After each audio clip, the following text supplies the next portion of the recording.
কাম কাজ নাই, বসে আছি, খুব কষ্টে আছি ভাই। আমার ভিডিওটা আগে ধাক্কা দিয়েন না, আমার আমার ব্যর্থতার কথাটা শুনেন। আমার কথা হলো কি, কাম চললে ভাত হয়, আর কাম না চললে ভাত হয় না কপালে।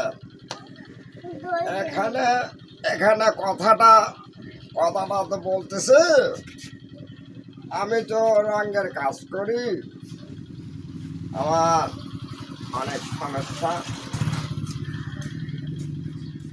কেন আল্লাহ গরিব বানাইয়া দিল এই পৃথিবীর মধ্যে? একটা গান আছে, কেন আল্লাহ এই পৃথিবীর মধ্যে গরিব পাঠিয়ে দিল? কেউ খায় কেউ খায় না, কেউ পায় কেউ পায় না। পৃথিবীতে কি এটাই এই সংবিধান? আমার এই নসিবে কি এটাই ছিল? দিন করবি দিন খাবি, এটাই আমার